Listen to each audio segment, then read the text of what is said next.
இங்க கீழே தெரியுற இந்த ரெண்டு பேரும் என்ன காரியம் பண்ணியிருக்காங்கன்னு தெரியுமா? உங்கள பல பேருக்கு தெரிஞ்சிருக்கும், பல பேருக்கு தெரிஞ்சிருக்காது.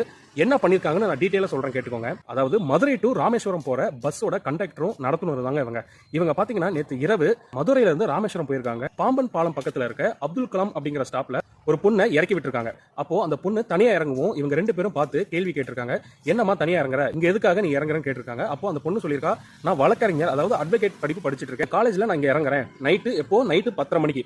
அப்போ டக்குன்னு இவங்க ரெண்டு பேருமே சாதாரணமா சொல்லுங்க, நீ இந்த டைம்ல இறங்க வேணாமா, யாராவது இருக்காங்களா, பார்த்து சேஃபா போமா இறங்கி, அப்படிலாம் சொல்லல. கட்டாயமா ஆர்டரா ஸ்ட்ரிக்டாவே சொல்லிட்டாங்க, நீ இறங்க கூடாது, இங்கேயே இரு, யாராவது வீட்டுல வந்து கூட்டிட்டு போற வரைக்கும் நாங்க வெயிட் பண்றோம், இல்ல யாராவது உங்க அப்பா அம்மா நம்பர் கூட நாங்க கால் பண்ணி பேசுறோம், அது வரைக்கும் பஸ்லயே இருமா, இல்லனா ராமேஸ்வரம் பஸ் ஸ்டாண்ட்ல போய் நாங்க விட்டுறோம், அது வரைக்கும் நீங்க இறங்கவே கூடாதுன்னு இந்த ரெண்டு பேருமே சொல்லியிருக்காங்க. இப்படி இருக்கிற இந்த உலகத்துல இப்ப ரீசெண்டா எவ்வளவோ பெண்களுக்கு எதிராக நிறைய குற்றச்சாட்டு நடந்துட்டு இருக்குது. ஆனா இந்த டைம்ல இவங்க ரெண்டு பேரும் பாத்தீங்கன்னா அந்த பொண்ணுக்கு ஒரு மூணாவது நபரா இல்லாம இந்த ரெண்டு பேருமே அந்த பொண்ணுக்கு ஒரு அப்பா ஸ்தானத்துல நின்று அங்க பேசியிருக்காங்க. அந்த பொண்ணை இறங்கவே விடல. அவங்க வீட்டுல இருந்து அவங்க சித்தப்பா வந்து கூட்டிட்டு போற வரைக்குமே இவங்க ரெண்டு பேருமே காத்துட்டு இருந்திருக்காங்க.